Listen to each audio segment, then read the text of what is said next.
Welcome to GNCC's Town Hall, focused on Niagara's 2022 Canada Summer Games.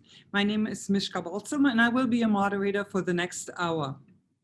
The purpose of this town hall is to learn how the games can impact our economy, our community, your own family, your business specifically, and how your business can get involved. The Canada Games are the country's largest multi-sport event at the highest level of national competition for up-and-coming Canadian athletes. It's held every 2 years and alternates between summer and winter. More than 5,000 young athletes and 4,000 volunteers are expected to participate in the 28th edition right here in Niagara. And here's a video. Welcome from the Games.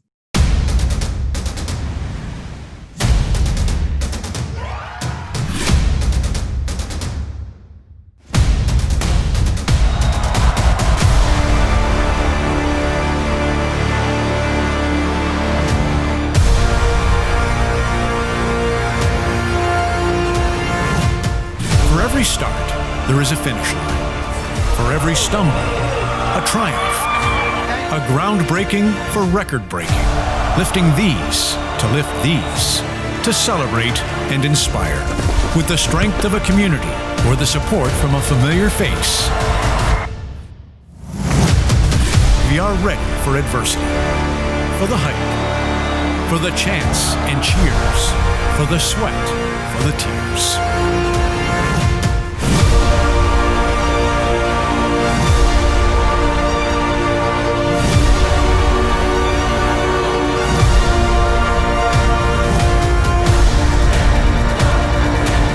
Once and for all.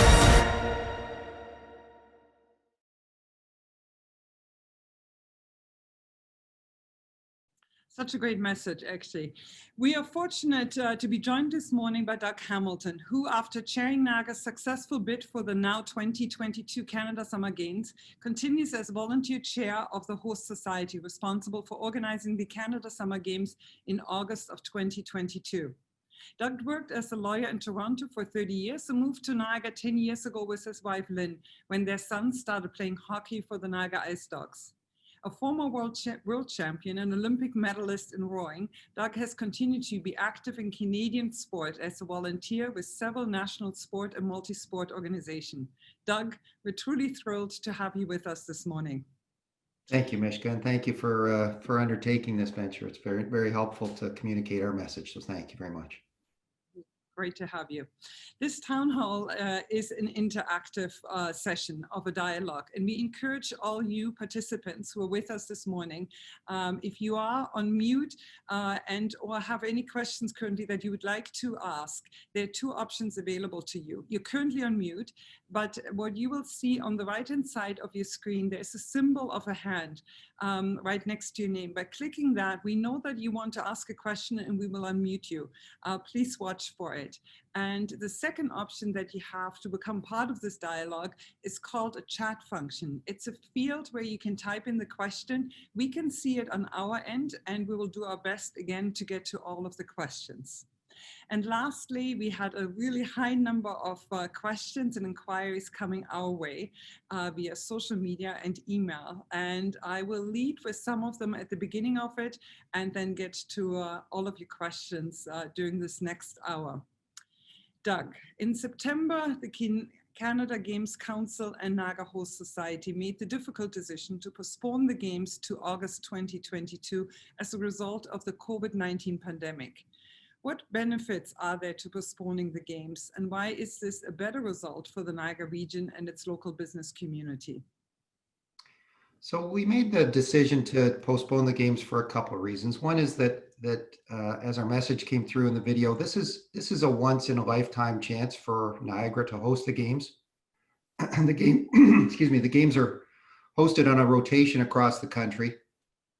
They come to Ontario basically every 25 years. They won't come back to Niagara, at least for a long, long time. And so we wanted to make sure that we optimized this opportunity. We didn't think that hosting a Games in 2021 with everything that's happening would give us that opportunity. And so we moved the Games to 2021 to give us really the opportunity to host the Games that we all envisioned when we made the pitch to host the Games. The second reason is that we wanted to make sure that the athletes and the participants in the games had the greatest opportunity to enjoy the games. And enjoying the games means not isolating themselves, being able to live and communicate and have some fun with all of their teammates, but also to put fans in the seats. And so we moved the games to 2021 for both those reasons. And it's really important for the athletes to have the experience that we want them to have. No, it truly makes sense. And we're looking at sports event, international sports event, national sports events across the globe. And I think nearly all of them have postponed it and made some difficult adjustments to how they're moving forward with it. The final decision, one of the questions we've often been asked, who was at the table to make those final decisions when it came to the game? And what does it mean to the future summer games and winter games? Does it mean that they are postponed now as well, that they are on a different schedule? These were some of the questions that had come up in a few months back in actually other webinars. And now that we have you here with us today, I thought it's a perfect time to ask it. Sure. So it doesn't affect the schedule of any of the other Canada games. So the games, as I mentioned, are I think on a rotation. They go every 2 years apart, winter, summer, winter, summer. Our games now moving to 2022 means that the next games will happen closer to us, but they are planned for PEI in the winter actually of 2023. So just about 6 or 8 months after us, PEI will be hosting the winter games. Well, that makes full sense. One of the questions, and we've gotten quite a few questions in from the community regarding the aspect of pre-qualifying for the games. Athletes have to pre-qualify for them. How has COVID-19 impacted eligibility rules for the games of 2022? There are a number of specific questions that we will get to in a minute as well, but this is kind of one overriding one that often is being asked. So your timing, Mishka, is perfect on that because we're actually, the Canada Games Council was coming out with a press release 7 minutes ago that sets out the new age eligibility for for most of the different sports. The way it works is, excuse me, that each of the 18 sports, they identify what age eligibility they would like for their particular sport at the Canada Games. The Canada Games are intended as a development games for each sport's next generation of Olympic athletes. And each sport's a little different. So the ages for each sport are different. So with the postponement of the games, we've gone back now with the Canada Games Council to each of the sports. They've all looked at it and we're announcing today what each of those sports are doing. Most of the sports are extending the age for their athletes by 1 year. So if, for example, the age was under 18 for basketball, it now will be under 19 for basketball. So the same cohort of athletes that would have been eligible this year in 2021 will be eligible in 2022, and then we'll go through a qualification process in their home provinces and territories a year later, but still with the same cohort of athletes. I appreciate that. Now, I was wondering if it's all right if I ask you some specific questions that actually have come forward to us from participants today. This one is from Kathy Chason. She's asking, will you allow the 2004s to play in the Canada Games in 2022? So those are the kids born in 2004. So again, it will depend on each sport. Each sport's different. And most of the sports are announcing today that they're extending. So if the athlete was eligible for the 2021 Canada Games before, they're likely eligible for the 2022 Canada Games as well because of the 1 year advancement or a 1 year extension of the age group. But again, it's sport by sport. So most sports are doing that. Not all sports have confirmed that yet. Yeah, it makes sense. I'm going to pass on like 2 quick follow-up questions too on this one. This is from Judy Monroe. She is now she's asking for a specific one. She's asking about men's basketball, and she's indicating that her son was supposed to be able to go to the 2021 Canada Games, and this speaks about being heartbroken that this may not be the case. They have been very much looking forward to this group of young men have been very much looking forward to the games. So this is a question about men's basketball. If they qualified for 2021, can we assume therefore that in that sport they can now pre-qualify for 2022? So men's basketball was a sport where it was a U17 for men. It now is going to U18. So her son no longer needs to be heartbroken. He is still eligible in men's basketball to compete if he was already eligible for 2021. Yeah. No, this is great. This is a last specific question regarding this pre-qualify again, but there's a high interest in it, so I thought it's worth asking. This is from Tracy Hazen, Team Saskatchewan, who actually asked, when will we hear the decision on ages, which I think is great because you had said it was announced, or it is being announced today as we're talking actually. And she also expressed it's very difficult to put a training model into effect without knowing the group of athletes you need to be working with, especially during these challenging COVID times. And I think she's touching on an interesting point, is that can these athletes currently actually train for their sports? Are there some of the challenges, and how do you see that impacting others? So another reason why, as part of our athlete experience for the games, we wanted to move the games to 2022. So there are a lot of athletes now facing challenges in their training regimes and their preparation. And a lot of the provinces and territories are going to have difficulty through a qualification process had it been happening during the spring of 2021 and the winter of 2021. So that's one of the reasons why we moved the games to 2022. Hopefully, fingers crossed for all of us, that we'll be in a better position for those young athletes to start getting back to their regular training this winter, next spring, through the summer, and then gear up their development towards 2022. Yeah, it makes sense. And I had promised too early to not go more into the age group, but I'm just wanting to see one question here in our chat that is looking at, is the same, we talked about men's basketball. This is asking about men's softball. Does U21 move to U22? Softball. Yes, it does. So the men's softball, it's been approved now. They've gone from U21 to U22, yes. That's excellent. We might, during this conversation, have a couple more questions on this specific one, and it's so timely that we're talking, so we will answer them as we go forward. But I wanted to also move on to a couple of other things. This is one of the ones that we've looked at, is that the Niagara Host Society has made a promise to provide opportunities to Niagara businesses in order to improve the local economy. And your organization has said it is your desire to engage and partner with businesses operating within the Niagara region. So what kind of opportunities can businesses in Niagara expect as a result of the games, and where can they find those?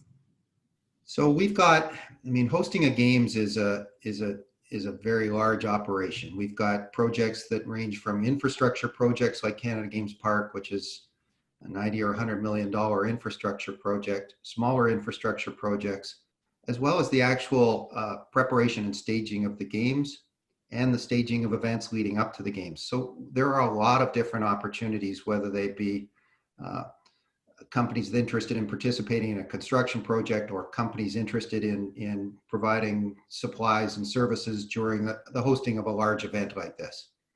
And those opportunities, we are required, because a lot of our money is public funding, we're required to go through RFP processes for most of our services and supplies. We've had a number of RFPs that we've already started with. A number will be coming out. GNCC has graciously allowed us to publicize those on your website. Thank you, Mishka. We're also publishing those on our own website, which is Niagara2022games.ca, as well as on Niagara Region's website. So there are a lot of opportunities for a number of different services and suppliers. We're very hopeful that all else being equal, those services and suppliers will be provided by Niagara companies. And so those will be coming out and have already started to come out. Yeah. And we have had a lot of inquiries from the business community about those particular fees, and there has been a high uptake on it when we were able to share it. So we really also do appreciate the partnership that we have with your organization and being able to share this with the community, and we will continue to do so. There's a specific question, and this is from Denise Papaz. And the question is, what is the construction timeline now for the completion of the new facility near Brock and Niagara Region headquarters? Are the games, will it become a publicly, after the games, will it become a publicly used facility? And if yes, who will operate it for residents? It's a great question.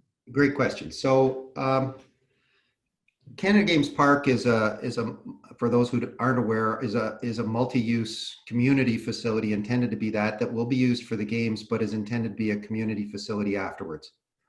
After the games, it was always intended to be operated by a consortium which consists of Niagara Region, City of St. Catharines, City of Thorold, and Brock University. When we were originally building the facility, the intent was that it was going to be mostly ready for the games in 2021, but it was going to have a tight time frame and then transitioned and handed over to the community for community use after the games. Now with the shift to 2022, we're expecting that the facility will be fully complete in the fall of 2021 and therefore available for community use in the winter of 2022. How much community use happens between whenever it's ready and whenever we host the games in the summer of 2022, we'll have to figure out, but it will be available for community use before the games and therefore fully ready for the games in 2022. Yeah, which there's sometimes a crisis that can lead to another opportunity and a possibility. This is a question from Ankur Segal. I'm a sport business professional. I want to know how about the games for job perspectives and what are some of the opportunities that I can look for? Which I think is a very valid question because we have, even in Niagara, we have a high number of young people being involved in sports education at either university in Niagara college level, and here we have someone who is a sports professional who would love to get involved. So there's two ways to get involved in the games. One is as a volunteer, the other is as a staff person or on a contract. The volunteer opportunities first are, and again, two ways you can be a volunteer. One is to engage as what we call a planning volunteer. And we've now got somewhere in the neighborhood of 300 planning volunteers who have already gotten involved with the games, and we're going to need some more that will help us plan the games over the next 2 years.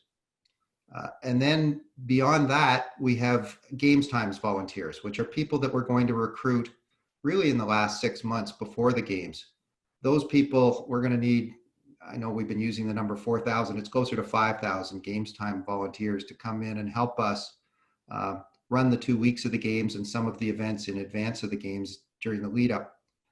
In addition to that, while the games are really, the Canada Games are really a volunteer driven event, we need to have a staff team of about 60 to 70 people that are really the glue to the organization. They're the ones that keep the volunteers and everybody together and ensure that the whole team works well.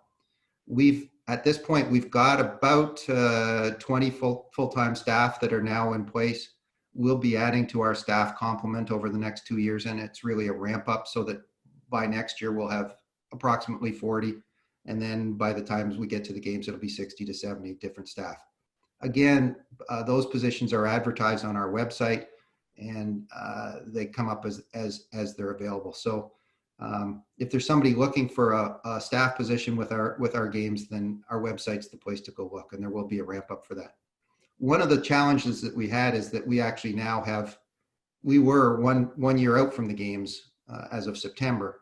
So we had a greater staff complement, and some of our staff are currently on layoff, waiting to come back when it's the right time to do that. So we've also got to manage that in the next little while. Actually, on that particular note, Doug, one of the things, we've had dozens of guests on our webinars over the last 8 months that we've been hosting these. And one of the most asked questions from attendees is, it's kind of like getting a little bit of an inside view into that organization. tell us, what have the last 8 or 9 months been like for you? In addition to postponing the games, but what just like structurally, like the pulse of it, you talked about laying off, having to rehire or bringing people back. Can you give us a sense of what kind of the past 9 to 10 months have looked like for you internally? Sure.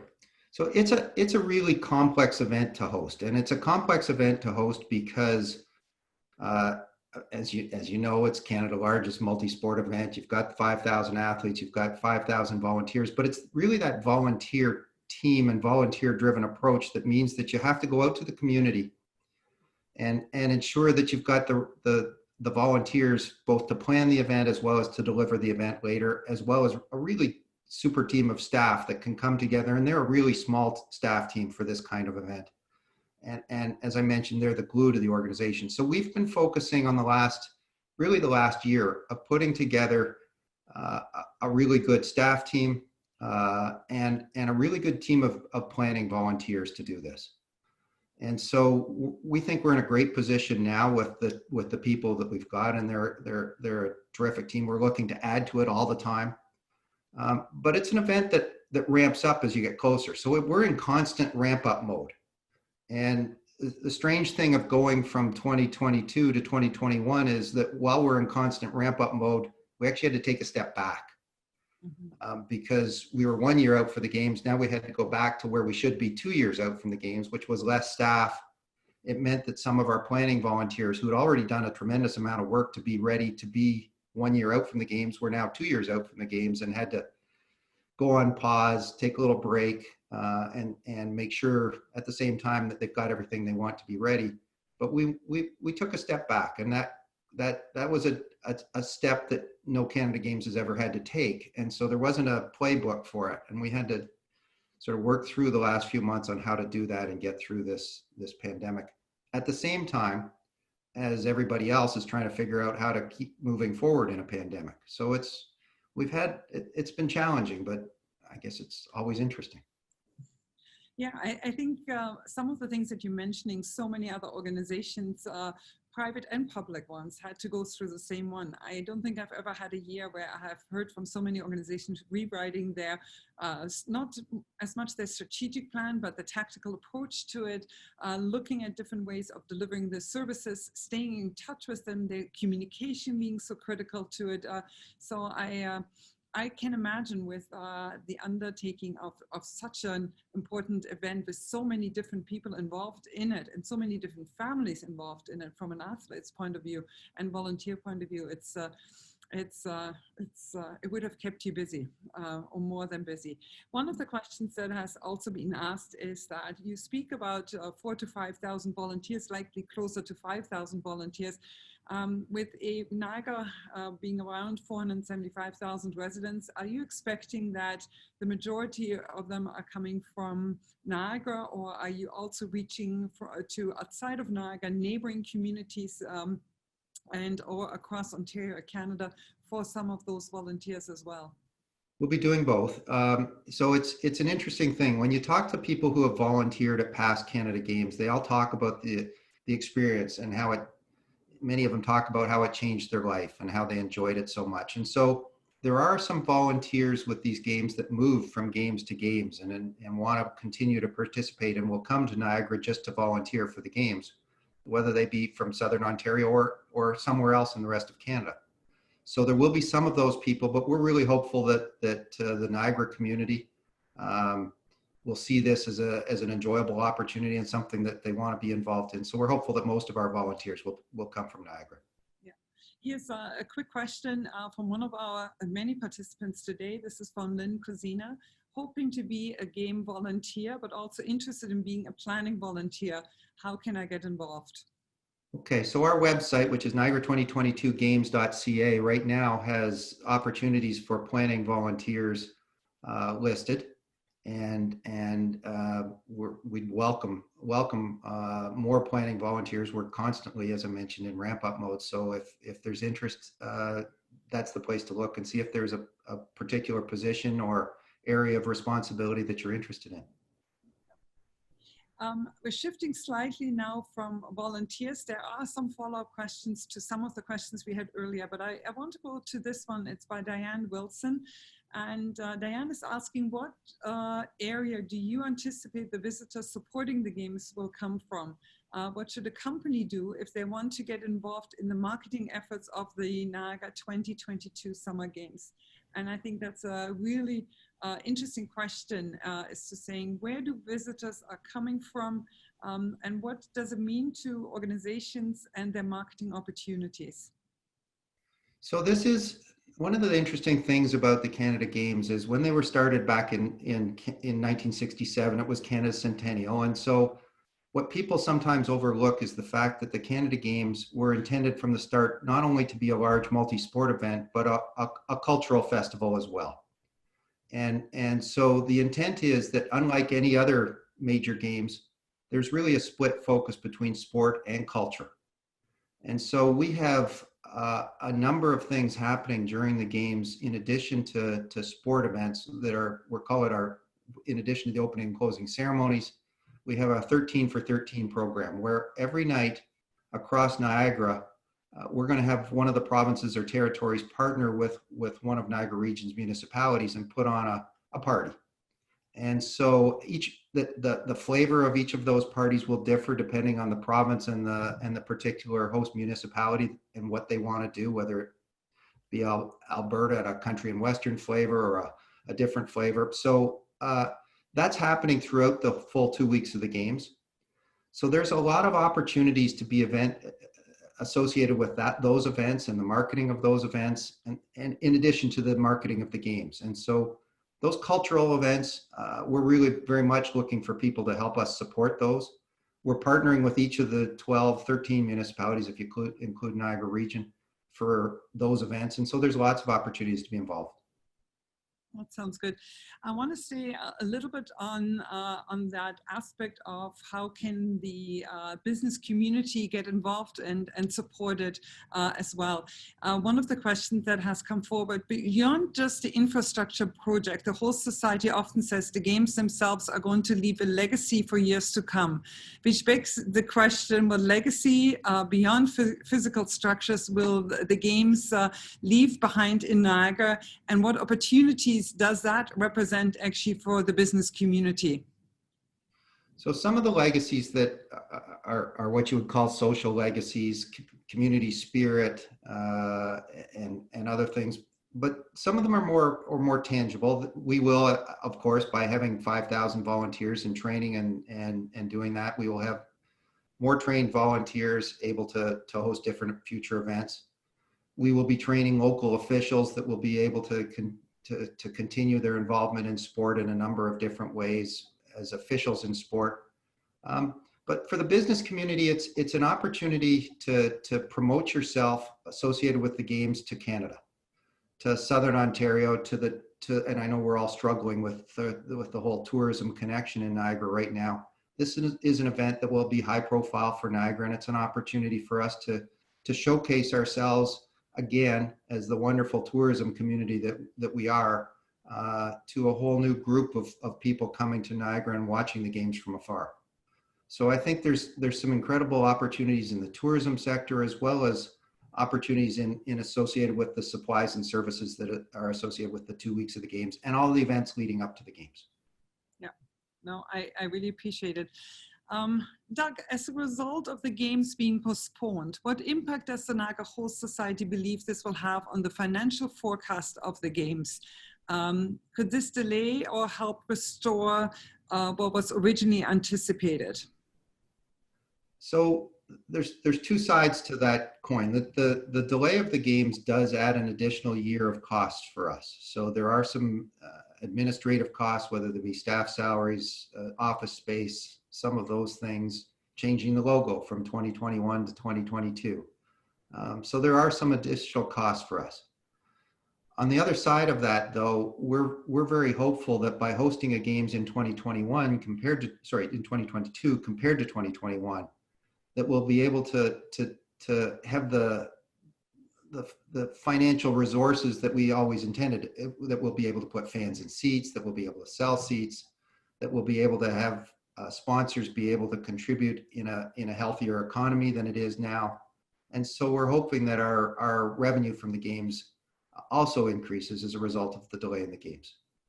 Having said that, we're now working with our government partners to see what the differences might be and how we might best go through that. We do get a lot of our money from our government partners, so we are going to be talking to the federal and provincial governments about what this delay means to our games and whether they can assist us in that regard.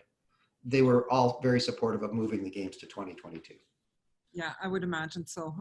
I don't think, but at the time the announcement was made in September, I don't think that anyone was surprised about it. It was the right call that has been made. This is a question from one of our participants today. It's Rajesh, and he is asking, how much revenue is Canada Games forecasted to bring into the Niagara region? And I think at this point, Doug, we're probably looking at the original forecast. I don't know if you have adjusted it in light of the 1-year delay, but if you can give for those who are attending today a little bit of an insight to that, it would be appreciated. Sure. So when you model the economic benefits, the CSTA, the Canadian Sport Tourism Association, has a set model that they use. So the number that we've been using was based, we prepared using that model a couple of years ago. It's a little over $400 million of economic benefit. Since then, both with the delay of the games as well as with some increased projects and the increased size of some projects, our economic benefit now would be projected to be higher. We haven't gone back and done that modeling, but it's somewhere north of the $400 million that we talked about. That economic modeling covers all of the economic benefits from the games, not just in Niagara region, but most of that economic benefit would occur in Niagara region. I would imagine too. You recently held the groundbreaking ceremony for a new rowing facility that will be residing at the Henley Island. What can you tell us about that project, and what other infrastructure projects are taking place as a result of the Niagara 2022 Canada Summer Games? And again, I think these are some of the questions that are coming from the business community, again, of looking at how can they get involved, but it's also coming from the community because of the legacy impact at the same time. So we've got a number of infrastructure projects, some of which are required for the games, others of which are nice to have for the games, but were more designed to be community legacy facilities afterwards. Some of those infrastructure projects we're doing ourselves, and others we are contributing funding to the local municipalities to do it themselves. So like Oaks Park is a great project in Niagara Falls, where they're making some much needed improvements to the baseball facility, and they're doing a tremendous job, and we're contributing to that, but that's their project. And they're doing that to get the facility ready for the games and for its continued use after the games. Something similar to that is happening in Grimsby with the Southward Community Center, in Welland with their baseball field, and so there's a number of projects around the region that are happening that are being done by the host municipalities with our support to get ready for the games. The two facilities, or really there's three facilities that we're undertaking ourselves, is Canada Games Park, which we've talked about, which is a multi-sport facility up beside Brock. The Henley Rowing Center, which we had a groundbreaking for, as you mentioned, Mishka, a couple of weeks ago, and which is starting this week. And which we also expect to be ready in advance of the games. And then a mountain bike course that we're also now planning and hoping to start work on next spring. And it's really helpful. It's helpful for everyone to see, because sometimes I think we are all on the pulse of what is happening in our community, but in light of all the challenges that we've had over the last 10 months, probably many of our eyes have moved to different priorities and different focuses. And so it's really nice for us to talk about that, which is actually shaping our community. And that's what is happening in each one of our communities across Niagara. Doug, I'm going to go back to some of the questions, specific questions, follow-up questions to what we have already spoken about. And this one is one that has come in by Barbara Worthy, and she's asking for some clarification. And she's asking, will the original RFPs be reissued even if they were already assigned or awarded?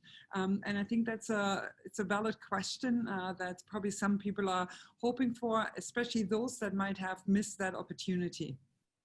So where we have had an RFP that was awarded and we entered into a contract, we have started off by working with the organization that we contracted with to extend that contract. And so if they're interested in extending the contract, which most have been, then we are simply extending the contracts to 2022. So that's in the process. Where they're not interested in extending the contract, or because of the change in the game, something else has changed, then we will be issuing a new RFP. And then, of course, there's many RFPs that are still to come for many different contracts, services, and supplies that we have yet to award. I appreciate it. I wanted to also make all participants aware of that. We are currently sharing a number of links to, for example, current and past tenders, websites and others in the chat function. So if you have a chance to go to some of it, it might already help you to get one step closer to the information that you're looking for. I'm moving a little bit away from RFP and we're coming back to age groups a little bit because it's something that is of great interest to people. This is a question from Andrew. What will be the age group for men's swimming specifically? Men's swimming. I have to put on my goggles here and take a look. So men's swimming was 16U, is now going to be male 17U. 17U, excellent. So it's a sport. Yes, approved. It's a sport that did extend again for the year to make sure that the same cohort of athletes would be able to compete. Mm-hmm. And Doug, this is brand new information that is coming out today. Can I assume that this is already available and all the details about it are available on your site? On the age groups? About the age groups and the pre-qualifiers? So the age groups, so as I mentioned, so it's the sports themselves that define the age groups. And then they work with the Canada Games Council, which is our parent organization. And they put out the press release this morning. We've also shared that press release. So that's come out for most of the sports. There's still a few sports that are still working through the process and haven't yet made decisions. But most of the sports have made the decisions, and as I said, most of them have extended the age group to be the same cohort. But that'll be out today. Perfect, excellent. And again, a reminder to those who might have not seen it yet, it's in our chat function as well. So the link is there as well. And we'll make sure to share some of those links as a follow-up to this webinar too, to all attendees so that we can directly email it to you as well. So we hope that that actually answers a number of questions that are coming in live right now. So it's nice to see. We know that the Canada Games are a multi-sport competition that features teams from each province and territory competing against each other for medals, much like the Olympics actually. What kind of athletes do the Canada Games attract, and what place do the Games play in the development of these athletes? So the games, on the sports side of the games, were always intended to be games that were focused on youth athletes in their development towards the Olympics. So many of these athletes will go on to compete for the Olympics. And if you look at this year's Olympic team, which is coming up, you'll see that many of them competed in the Canada Games. So this is the intent of the model is that these are the next group of Olympians. They won't be Olympians this year for 2021. We're not dealing with the same group of athletes. These will be athletes that will be competing for the Olympics in 2024 or 2028, whether that be Paris or LA. So this is the next generation. And this is for many of them their first opportunity, while they've competed obviously at a high level in their own sport, for a multi-sport games. And so they're coming together with other athletes from other communities across the country and in other sports. And that's a learning experience for all of them before they go off to the Olympics. In many sports, the Olympics is an opportunity for you to come into a village with many different athletes from many different sports, and it's a different experience. And so this gives young athletes that experience, gives them the opportunity to get to know their friends and make new friends in other sports and to make friends in their own sport from the different provinces and territories. So it's a social coming together of an athlete group, but it's also an opportunity for them to gain experience on their path towards their goals. The games are often, but not almost exclusively, known as a sporting competition. But you had also mentioned a few minutes back that the aspect that is really celebrating Canadian culture. And there are some questions coming in, and I'm trying to group them together. And maybe one way of asking it, what cultural or festival events does Niagara have planned to live up to that tradition of celebrating Canadian culture? So we've really got three things happening. So we've got an opening and closing ceremonies. We're doing our opening ceremonies, and it's going to be at the Meridian Center, and it's going to be a celebration of many things Niagara. And it'll be obviously broadcast, webcast, live streamed across the country, and it'll be a fantastic show. And then we have the closing ceremonies, which will be a different experience. It'll be held down in Queen Victoria Park in Niagara Falls. It'll be like, think New Year's Eve, but in the summer, when everybody can take their winter coat off and actually have a good, different experience. So we're very much looking forward to those two experiences.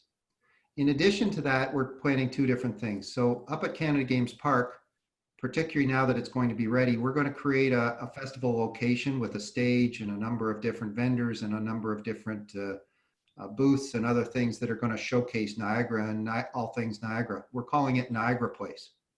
And we're going to engage it for the full 2 weeks of the games, so that when you go watch the different sports that are going to be happening there, there'll also be a cultural festival location at Canada Games Park. In addition to that, we're going to every other night of the games, which is other than the opening and closing ceremonies, we're going to have 13 different festivals. And we're partnering with, as I mentioned before, the 13 municipalities in Niagara, the 12 local as well as Niagara region. They've each got a different night. They've each got a partner, whether it be a province or territory, one of the 13 provinces or territories.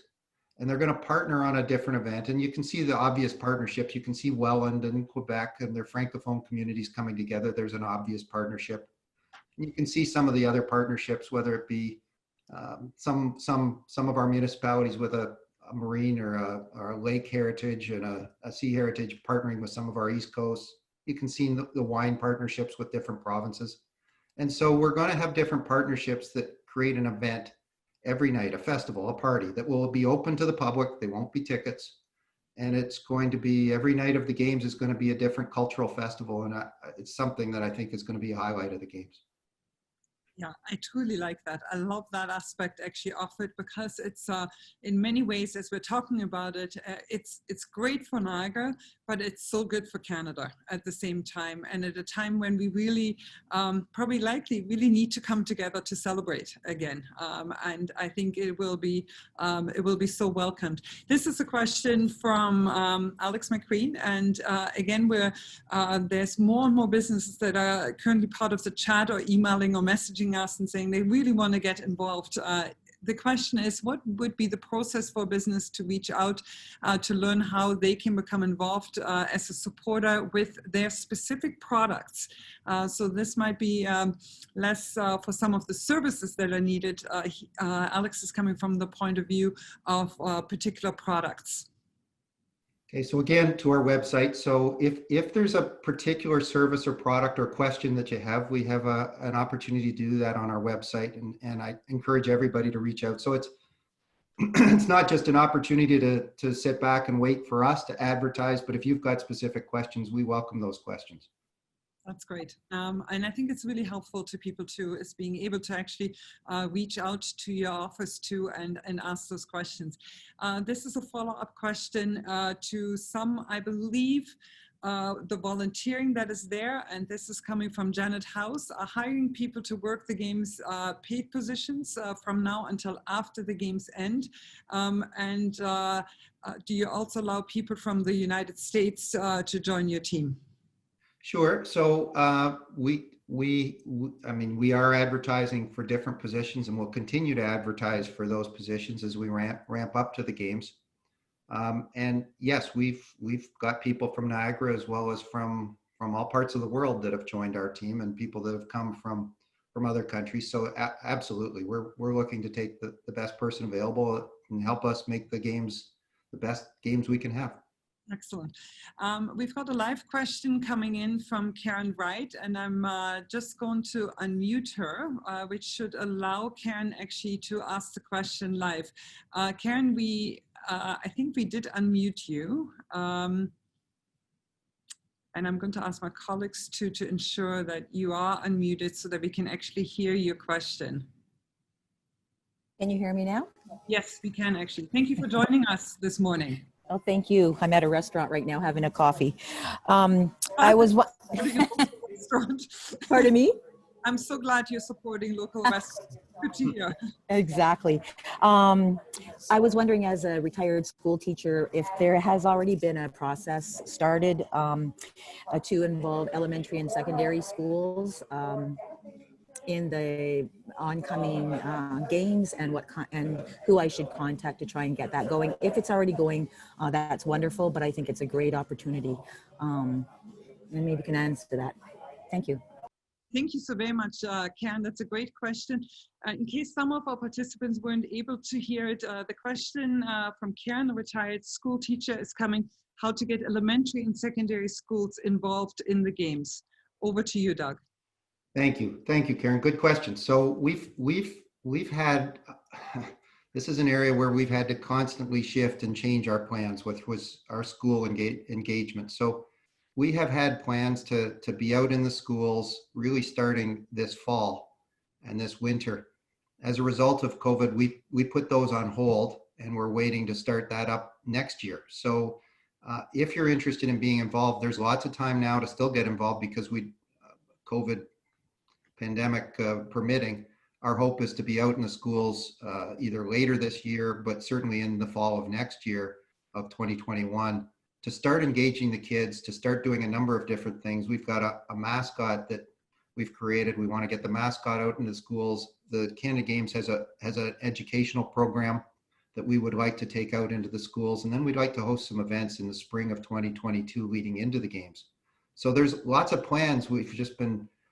Those plans have been put on hold, and we're constantly shifting them because of the current pandemic. But if you would like to reach out to our website, Victoria Wixton is in charge of those programs. She'd be pleased to talk to you more about those programs to involve you. Oh, that's great. Thank you very much, and thank you, Karen, for asking the question live too. We love when attendees want to do it. There is a question coming in from Michael Halley, I believe, from Empower Knowledge. And is there a specific marketing plan available that can be shared as a means to determine cooperative marketing strategies or opportunities for businesses? And this particular question actually relates to a couple of questions that we have that have come in through the chat function. There was a question earlier that someone had posted asking about video marketing, social media opportunities of getting involved. There's a real interest of people in wanting to share the message too. So over to you, Doug, on this particular one. So again, another area where our plans are constantly shifting is marketing, and our shift from events to social and how we best do that. So no, we don't have a public plan that's out there. We have a number of our own plans, and as I mentioned, they're constantly shifting and evolving. But they're also always looking for other partners that can help us. And so if you've got ideas, we're welcome and open to those ideas and proposals. Again, she's a busy lady. Victoria Wixton is in charge of that, and we can hook you up with an opportunity to talk to her about some of those opportunities. We're constantly, we don't have the right formula all the time, and so we're constantly looking for others to help us figure out which way to go. We have a board marketing committee. We have a number of different support people within our planning volunteers, and so there's constant opportunity for people to come in with additional ideas, and we're open to those. Yeah, and when we talk about marketing, it's such an evolving field. It has so significantly even changed during this year when we look at how many organizations are marketing, promoting, communicating differently than what they have done in the past. So I really value your comments on this one, Doug, and I'm really glad to see that the board has established a committee and that you also have that focus internally on it. It's slightly linked to the involvement of elementary and secondary schools, but there's also a question that has come forward. How have you engaged Niagara's Francophone community in being involved in the games? And I think that's a really valued question. So we're right from the start of our planning, we've involved the Francophone community, and in particular, we've got a very knowledgeable and active and engaged group that are a working group that is helping us to figure out how to ensure that our Francophone community is engaged and that we fulfill our commitment to be a completely bilingual games, and that's important given that this is a national game. So we've been doing that from the start. Sue Moran is in charge of our committee. She's very active and very knowledgeable person in this area. She's been involved from the bid stage. And so if you've got an interest or somebody wants to understand a little bit more about what we're doing in that regard, we can hook you up and to talk to Sue. And we're open again to any additional suggestions on how we can do things in an improved way going forward. Doug, there has been a lot of talk over the last couple of weeks specifically about the vaccine. It has dominated news headlines and welcome news for the business community, for the healthcare community and others. It is critical to all of us, but how critical is it to the success of your games? So it is critical to the success of our game. So we're hopeful that we had a number of events that were planned for this past summer. So we were going to be hosting a national lacrosse championships. We were going to be hosting a Minto Cup. We were going to be hosting a national boys baseball championships. So we had a number of events that we were going to be hosting, including a 1 year out and some other celebrations. We had to cancel all of those. But now we're hopeful that we can do some of those in the summer of 2021. And so we're really hopeful that we'll be able to do a number of community engagements events in the summer of 2021. And that, of course, will depend on how we come out of this pandemic, and the availability of a vaccine is important to that. I think we're confident right now that 2022 we're in good shape for, but I think we're quite hopeful that we can host a number of events in 2021 as well. Yeah, that makes sense. I think we all have our eyes on regular and daily updates when it comes to this particular one. This is a question that has come back from the accommodation sector. There's actually a number of questions that have come in from them. This particular one is from Victoria Richard, which I don't think I'm pronouncing right.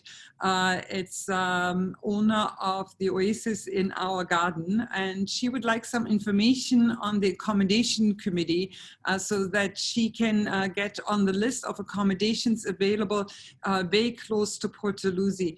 And on that same note, we received some inquiries from accommodation facilities outside of Niagara, also interested, saying, is there a need for them to also reach out to you and offer accommodation, likely not within Niagara, but outside of Niagara? So we very much appreciate that. The games are, assuming we're all back to normal, the games are happening in the middle 2 weeks of August of 2022. And that's, as you know, the busiest period for Niagara in a normal summer. And so our needs for accommodation will be important. And so we're hopeful that people will come forward and tell us some of those opportunities so that we have those available. So yes, and again, Victoria Wixton is the lady leading that charge as well. So Victoria's probably listening in and pulling out her hair because I keep throwing out her name as being responsible for more, but she's extremely capable, and therefore she's the right person to connect with on this as well. Perfect, actually. And we'll maybe make sure that in our follow-up email to all participants and attendees that we include her contact information. I think that'd be a good idea, Mishka. Thank you. I'm conscious of the time. We have about 5-6 minutes left, and I'm trying to get to a couple more specific questions. This is coming from Peter. He competed in the 1971 Saskatoon Games, so the 2021 in men's volleyball. These games would be the 50th anniversary, and I would like to ask about planning opportunities for volunteering or getting more involved in it. Okay, so there's lots of planning opportunities still that we've been sort of engaging people with. So if was it Peter? Sorry, Peter. Peter, thank you, Mishka. So if Peter wants to be involved in in volleyball, then we have a group that will be responsible for planning volleyball, and that's one opportunity. But we have a number of other opportunities among our planning volunteers, whether they be transportation or protocol or a number of different areas. We've got about 30 different functional areas that we have our planning volunteers working towards delivering. But sports are some of those, and each sport has a group of planning volunteers. And our plans for volleyball actually have shifted a little bit. So there's lots of opportunities. It will be hosted at Canada Games Park. It'll be a very high profile sport for us. And so that's a great opportunity to get involved with something with that sport. So we'd welcome Peter's involvement. He can reach out again through our website, or again, reach out to Victoria is not responsible for sport, but again, she or me, and we can connect Peter with the right people. That's really helpful. Here's a quick question. Karate is being included as a Summer Olympic approved in 2016 sport. Is there any consideration for including karate now that Canada Summer Games has been postponed to 2022? It's an interesting question. Over to you. No, so our sport program is provided to us by the Canada Games Council. We're told what sports we are to organize. Back when we did the bid, we were given an option of a couple sports, one of which was rugby, women's rugby, men's rugby. So we were only given an option between those two, and we chose women's rugby to ensure that we had the same number of women as men competing in the games. Having said that, we did way back when decide that we thought it important when we hosted the games to add lacrosse. And so as part of our bid for the games, we made a push to include lacrosse in the games, both boys and girls lacrosse. And so our government partners did agree with that. And so lacrosse was added to our games. First time for 40 years that lacrosse has been in the games. And we thought it was a really important connection for Niagara. Having said that, the sport program has now been fixed. And so there isn't anymore an opportunity to add any additional sports for 2022. That makes sense. We have talked about some sector. We talked about construction. We talked about accommodation. We talked about the celebration of Canada's culture that is taking place. We talked about a number of sports disciplines, the legacy fund that is there. This is a question that's coming forward from Karen. And she's asking you, during that time, the roads will be very busy. Are you thinking of plans for the volume of cars coming in and from the various facilities, as well as are you looking at alternative transportation options for volunteers and for the athletes? So that is, I mean, we're at the stages now of preparing our transportation plan, and it's a good question because that is one of the areas that we're trying to figure out right now. We're still trying to figure out what the real opportunities will be in 2022. But in addition to that, we're trying to figure out what our movement opportunities are for all of the volunteers as well as for the athletes. So this is a good time. If Karen's got an interest in helping us prepare those plans, this would be a good time to provide your thoughts and input, because we are looking to do that right now. you know, Doug, I've listened to this dialogue, and I think one of the great things that comes out of it is actually the number of opportunities and what it could mean to individuals. If it means from a volunteering part of it, if it means through the eyes of an athlete or a parent who is interested in it, or a business and one is looking at getting engaged, I think there is such a high number of opportunities for all of us to take part in the games in one way or another. We have about a minute left for your closing comments, so I'm going to pass it back to you. Thank you, Mishka. So I'd like to follow up on the point you just made, which is that this is a volunteer-driven event. It's a volunteer-delivered event, and so we're with the extension of the games or postponement of the games. We still have 2 years to go.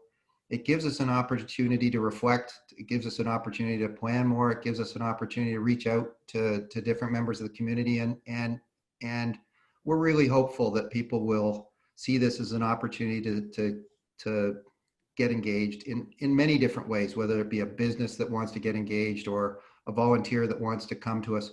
We're very much open, and we need as many people as are willing to come in and contribute. So we just want to, I guess, send the message out that this is a community-driven event, and we really would like to see Niagarans contribute to this in whatever way you're able to. So appreciate that. This is really good to hear. I also wanted to thank all participants for actually being with us today, specifically Doug for your valued time for giving us this hour.